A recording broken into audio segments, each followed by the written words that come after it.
This took place when I was 12. My dad owned a motorhome and we often went camping. This particular time, my dad and I went camping and I took one of my best friends, Violet.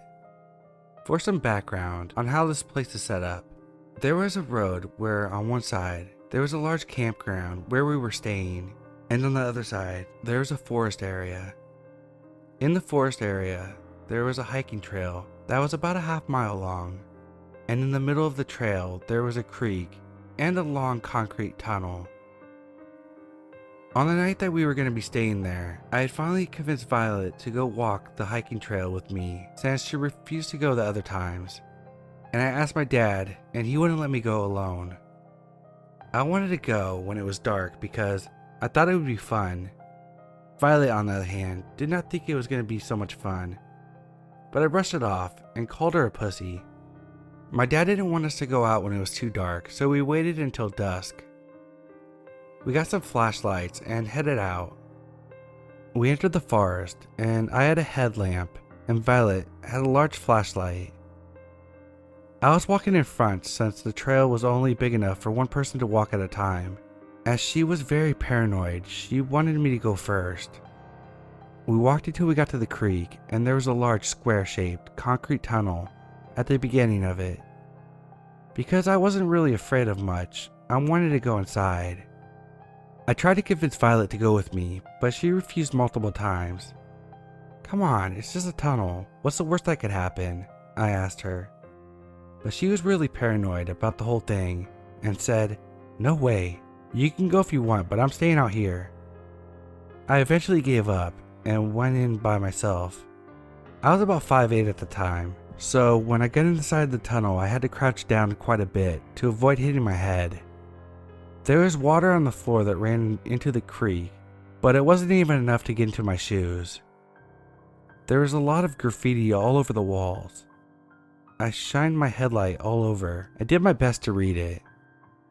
At this point, I was about 15 feet down the tunnel from the entrance, and while I was distracted reading all the stuff on the walls, I didn't really pay attention to anything else. Suddenly, Violet began screaming at me. She was yelling stuff like, "Get out of there! Hurry, let's go!" I knew she was paranoid, but I didn't know she was that scared. So I was going back, but before I did, I took one last look around the tunnel and looked down to the far end. There, at the end, was a 40-year-old man. He looked homeless. He's very skinny and his skin was almost grayish color. I looked at him as he was walking slowly towards me. I was absolutely scared shitless.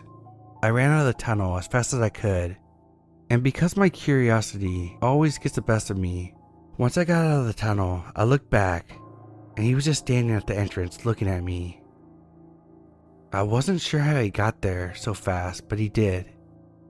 When I first saw him, he was at least 20 feet down from where I was, and would have had to move about 35 feet down as fast as I moved 15 feet, and I didn't even hear him run because the water would have made a sound if he did. Seeing him just 5 feet away from me was enough to make me run, and I ran faster than I've ever ran in my life. I was absolutely terrified. I can say with confidence neither me nor Violet slept that night. To this day, I never told my dad about what happened that night. Violet also asked me never to bring it up again, and I still have no idea how he got there so fast. I really wish I would have listened to my friend. I will never know for sure, but I believe the man had been living in that tunnel for God knows how long. To this day, I'm still curious, what was at the end of that tunnel?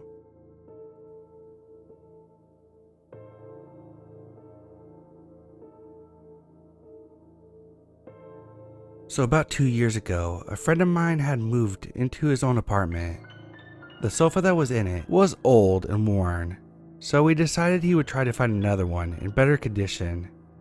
He asked me to help him look for one, as my dad had a van that we would need to use to transport the sofa. So we went on Craigslist to have a look at what people had for sale. We came across one ad that stated 3-seater cream leather sofa, great condition, free for the first viewer. There's a picture of it and it looked in perfect condition. Now, the ad had been up for a week or so we thought maybe it was already gone and that they just hadn't taken the ad down yet. My friend contacted the seller and nearly instantly got a reply saying that they still had the sofa and it was available if we could collect it. I was a bit weary that it was still available. I mean, a free sofa in perfect condition that had been up for a week and nobody had taken it yet? We thought that maybe there was something wrong with it that could only be noticed when viewing the sofa and that was maybe hidden in the pictures. It was the weekend and we had no plans, so we decided that we would go check out the sofa. My friend contacted the seller and organized a time and place to meet up. They decided a local McDonald's car park at 9 p.m. as the seller said he was at work until 8 p.m. and would need time to get ready after work. The seller said that he would be driving a green Honda Accord with a trailer. So we pull up at the McDonald's car park at about 8:50. There were loads of people around, so there was no reason to think that we were in danger or anything. At about 8:55, my friend gets a text from the seller saying that he's 15 minutes away, and they asked him to describe what vehicle we were in. So we described to him that we were in a van. About 5 minutes after he had texted the seller what kind of vehicle we were in, an overweight man around 50 with a gray scuffy beard and greasy gray hair approached the driver's side window, which was my side since I was driving the van. He was wearing a plain white t-shirt with what looked like a shitload of food stains all over it, black jeans with holes torn in them, and dried mud stains all over them, along with a pair of black steel-toe boots covered in dried mud. He knocked on my window, so I rolled it down a bit. "You boys here for the sofa?" He said in a gravelly voice. It sounded like he needed to cough, but couldn't get it out. Yeah? I said to him. "Rob's car has broken down on the road and his phone battery has died. I was with him and walked up to get you guys. He's waiting for AAA, but you can come down to collect the sofa off him." Me and my friend looked at each other, unsure what to think. "Can I get in the van and we'll go back to Rob together?" the guy asked. "How far down the road is he?" I asked. And he replied, "Not too far, but I need to show you where to go." At this stage, my friend pretended to get a phone call. "Hello?" "Yes." "Aw, no way, really? We'll be right there," he said before pretending to hang up the phone. He looked at me and said, "We gotta go. My dad needs help with a flat tire." I nodded, knowing that it was a fake call to get us the hell away from this creepy guy. "We gotta go now, but we'll contact you guys about the sofa tomorrow." The guy just stared at us as we rolled up my window and started driving away. Me and my friend looked at each other. That was creepy. I got bad vibes off that guy, my friend said. "Definitely," I replied to him. We decided to drive around the back of the car park to see if we could find out if the guy was up to something or not. We could see him standing in the same spot where we left him, and he was on the phone. He put the phone down, and 2 minutes later, a car pulled up with 3 men in it, and he got in. My friend's phone was ringing, and it was from the number of Rob, the guy who was supposedly giving away the sofa. My friend answered, "Hey, can you meet tomorrow? I can hold the sofa for you till then." As he was on the phone, I noticed that one of the men that was in the car that collected that creepy guy was also on the phone. My friend told Rob that he would contact them tomorrow, that he was busy and couldn't talk right now. At the same time, my friend hung up the phone. The guy who was in the car also finished the phone call. At that point, I explained to my friend that there was probably no car that had broken down and that this creepy guy was trying to lure us somewhere. So, as the guys in the car could do God knows what to us. We drove home and my friend blocked the number of Rob, and we never heard from him again. We reported the ad and it was removed the next day.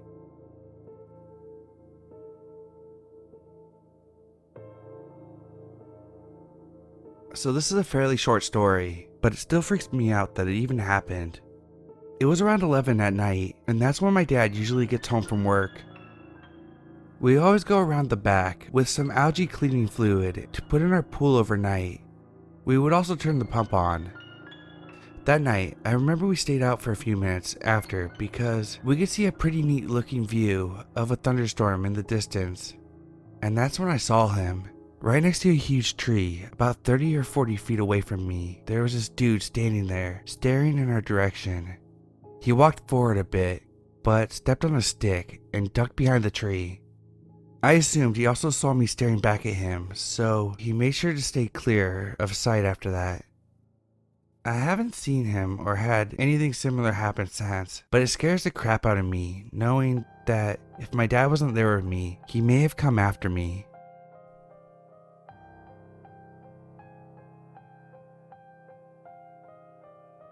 I have been posting my experiences in hospitality in a different subreddit, but felt like this one fits here.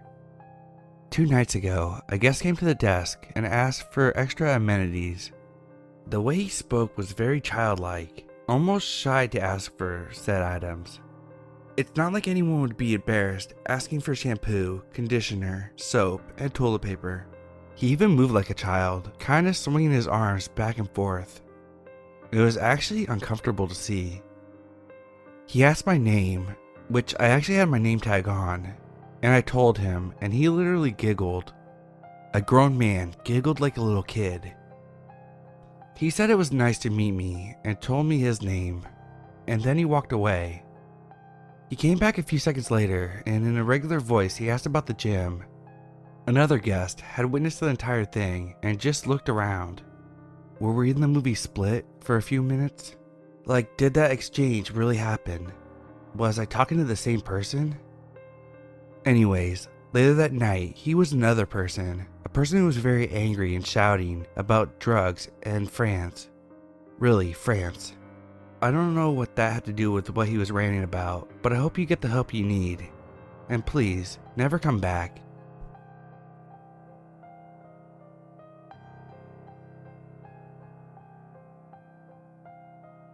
This happened when my brother was 8 or so, and he's 27 now, so it's been a while. We were at my grandma's shore house, and my brother and his friends were playing on the beach after dinner. It was an extremely safe, family-oriented area, and you could see rather easily and get to the beach quickly from my grandma's house. So my parents were okay with my brother and his friends playing alone. As my dad was watching them play, he noticed some other people dressed in all black walking towards my brother and his friend rather quickly. My brother and his friend had their backs to them and didn't see them until the group called out, "Hey kids!" These people were in all black and wearing scream masks, and they were all up in my 2nd grade brother's face. He and his friend started calling for my dad, who booked it down to the beach. He went right up to the people and demanded they take off the masks, while asking them what the fuck they were thinking. In my dad's words, it was a bunch of ugly pimple-faced 13-year-olds who started crying when they realized how pissed off I was. My dad made these blumbling punks say sorry to my brother and his friend.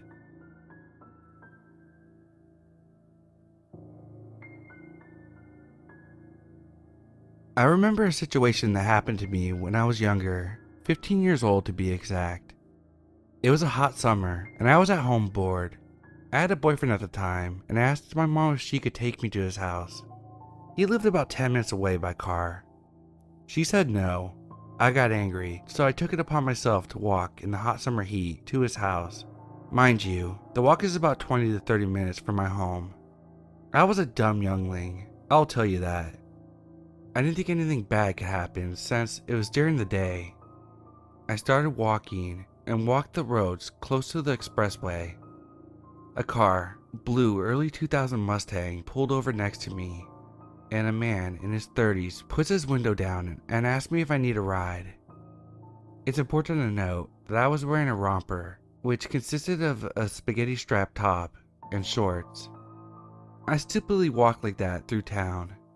It was super hot and I was exhausted to the point where I was about to tell him yes and get into his car, but I waited to answer.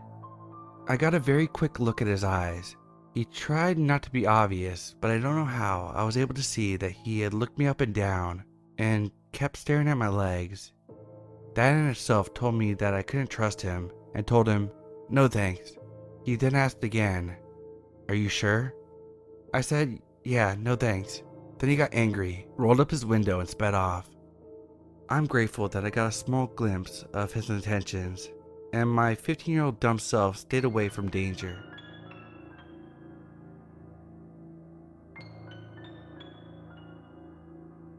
This happened to me about 15 to 16 years ago when I was displaced in Las Vegas after Hurricane Katrina occurred. I was 9 years old at the time and lived in this cul-de-sac of townhomes. Without sharing all the details, this was the first time I ever had a friend who lived in the same neighborhood, so he would often hang out from early mornings to 11 p.m. or so. One night, I can't remember how late, but it was pretty dark outside. While we were hanging out, there was this ice cream truck that was passing around. It hadn't turned on the typical music you hear when the truck is approaching, but when it got nearby, it began lighting up and playing the music. My friend and I, who was the same age as myself, approached the truck to see what it had to offer. I decided I didn't want any ice cream, likely because I didn't have any money to buy any, but my friend wanted some. He explained what he wanted to the guy. Then the guy suggests he gets in the truck to pick out which flavor, and he would give him the ice cream for free. For some strange reason, my friend actually was going to get in the truck when I yanked his arm and screamed something. Immediately after, we ran to our parents and explained what happened. After this, we'd have to be inside after sunset. I can't say for sure what would have occurred, but I'm thankful neither of us got into that truck.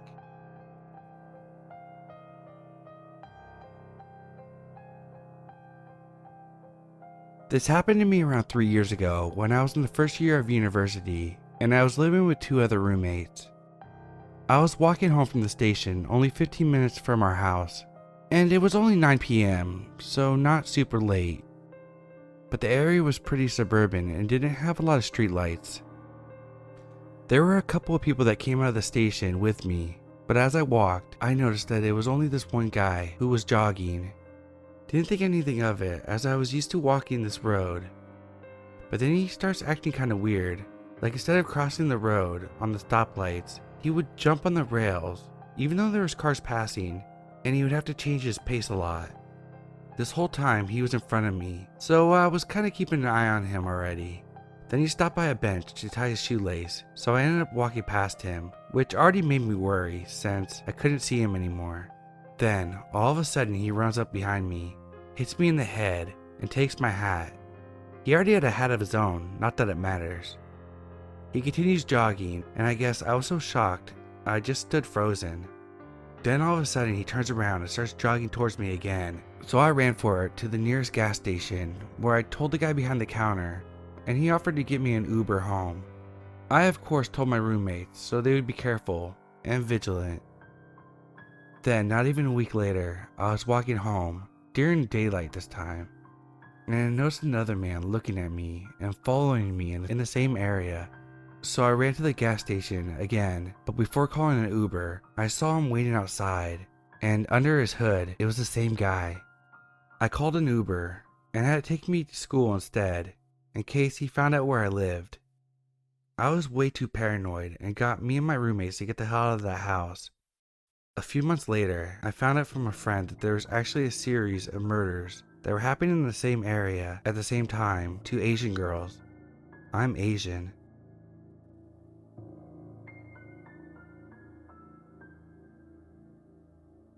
I'm a 15-year-old female and live in a smallish neighborhood. My room is on the second floor of the house. It is the only main room up here. The other rooms are a closet with access to the attic and a small spare space opposite the closet door.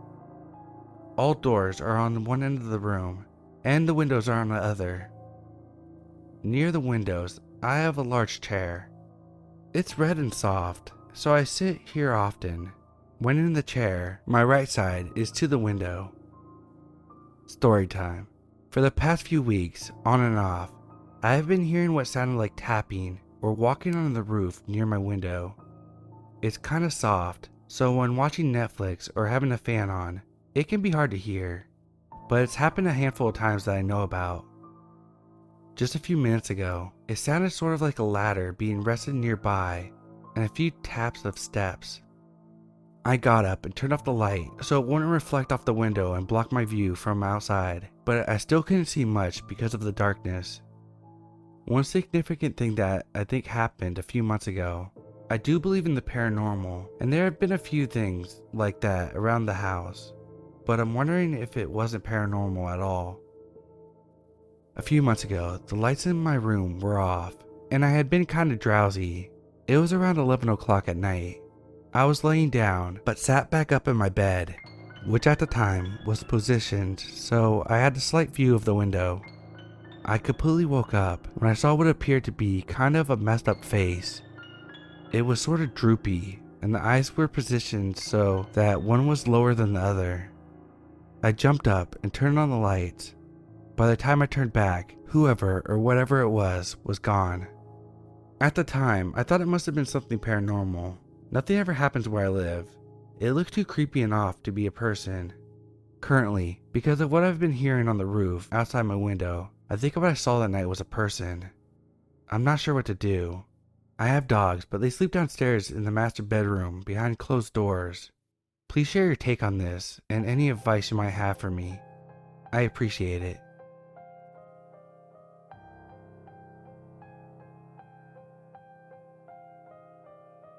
It was a dark winter's morning, just before 7 a.m. I often walk to college by myself or take the bus. Backstory. I was 17 and met my ex-boyfriend every day as he got off the bus in town. We would then walk to college together. For whatever reason, I decided not to take the bus that day. I got ready as my usual morning and set off at 7 a.m. I live in a town that is known as That Town. Where I am from, I was pretty used to seeing the usual sights like junkies. I walked past the bus stop while listening to music. About 5 minutes into my usual route, I noticed a man, let's call him C, walking close behind. He was tall with a big coat on. That is all I remember, as I did not want to stare. I figured he was walking to town and told myself to stop being dramatic, and I continued walking. After another few minutes, he was closer than I expected as he had picked up his pace. I walked pretty fast for a 5'3" young woman. I got out my phone and phoned my boyfriend, telling him that I wasn't far and I was by the cafe at the top of town. I didn't want to worry him, so I thought this may deter the guy from following me. Nope. No one was around as it was 7 a.m. I broke out into a jog as if I was late, and he picked up his speed, still staring through me. Alarm bells were ringing in my head like I should have listened to my dad and taken the bus or gotten a taxi. I saw someone, a man walking his black Labrador, going about his day, paying no attention to me, and C following me. The next thing I know, I slipped on some black ice. I was thinking, God, no, why? Why did I leave myself vulnerable? The man with the dog came over and asked me if I was alright. I said, yeah, I'm fine. He told me to be careful. Weird thing is, when I looked behind me, C was gone. I mean, I looked all around, up the road and across the street. There are quite a few bends as I live in a mountainous area. I was confused and walked into town with no issue.